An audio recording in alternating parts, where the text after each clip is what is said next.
परिवार और माँ। एक गांव में एक सुखी परिवार रहता था। उस परिवार में 3 भाई और एक बहन थी। उनके माँ बाप उन चारों से बेहद प्यार करते थे, मगर बीच वाले बेटे से थोड़ा परेशान थे। बड़ा बेटा पढ़ लिख कर डॉक्टर बन गया था और छोटा बेटा भी पढ़ लिख कर इंजीनियर बन गया था, मगर बीच वाला बेटा बिल्कुल गंवार और आवारा किस्म का था। कुछ समय बाद उनके दोनों बेटे डॉक्टर और इंजीनियर ने शादी कर ली और महीनों के बाद ही उनकी बेटी का भी एक अच्छे घराने में विवाह हो गया। मगर बीच वाला बेटा अभी भी कुंवारा ही था। वह अनपढ़ था और कहीं पर मजदूरी का छोटा सा काम करता था। उसको शादी के लिए कोई भी लड़की नहीं मिल रही थी। उसके माँ बाप उससे बहुत परेशान हो चुके थे। अब जब भी उसकी बहन अपने मायके आती तो अपनी डॉक्टर और इंजीनियर दोनों भाई से मिलती थी, मगर बीच वाले भाई से बहुत कम मिलती थी, क्योंकि वह उसे ज़्यादा पैसे नहीं दे पाता था। लेकिन फिर भी वह अपनी बहन से बहुत अधिक प्यार करता था। कुछ समय बाद उसके पिताजी की बीच वाले बेटे की बिना शादी के बिना ही मृत्यु हो गई। उनकी माँ ने सोचा कहीं अब किसी के मुंह से बंटवारे की बात निकले, इसलिए अपने ही गांव में एक सीधी सादी लड़की से मंझले बेटे की शादी करवा दी।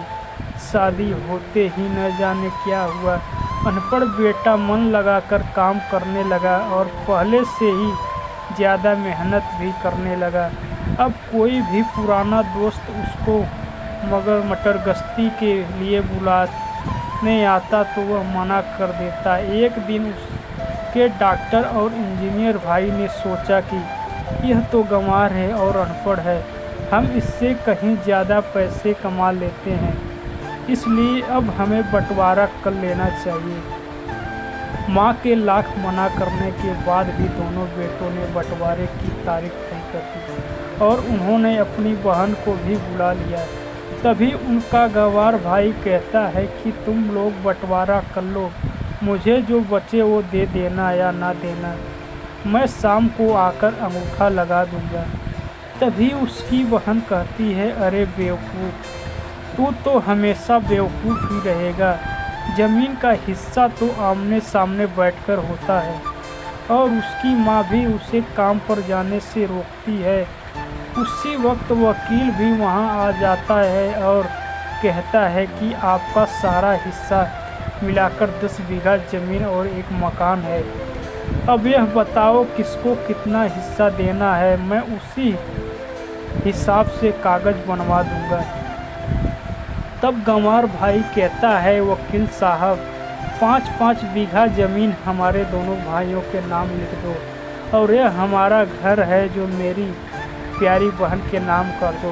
तब दोनों भाई पूछते हैं, तू अपने हिस्से में क्या लेगा? गंवार भाई कहता है कि मेरे हिस्से में मेरी प्यारी माँ।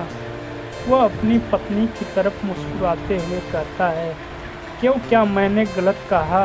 उस गंवार और अनपढ़ की पत्नी अपनी सास से लिपट कर कहती हैं, माँ से बड़ी वसीयत क्या होगी मेरे लिए।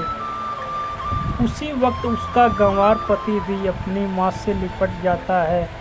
गंवार बेटे और बहू के प्यार ने जमीन जायदाद के बंटवारे को एक सन्नाटे में बदल दिया। तभी बहन अपने गंवार भाई के गले लगकर लिपट कर रोते हुए कहती है कि माफ़ कर दो भैया, मैं आपको सम्मान नहीं दे सकी। तभी उसका भाई कहता है, मेरी प्यारी बहन, इस घर में जितना अधिकार हमारा है उतना ही तुम्हारा भी है। और रही बात बंटवारे के, तो बंटवारा नहीं करने से जीवन खत्म हो तो नहीं हो जाएगा।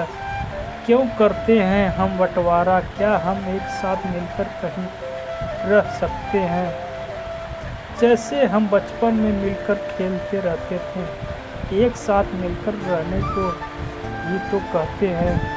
एक साथ अच्छा परिवार और उसके परिवार को संभालती है एक माँ। तभी उसके दोनों भाई भी बहुत शर्मिंदा होते हैं और बंटवारे के लिए सभी कागज फाड़ कर फेंक देते हैं और उस दिन के बाद उनका पूरा परिवार सुखी सुखी एक साथ रहने लगता है।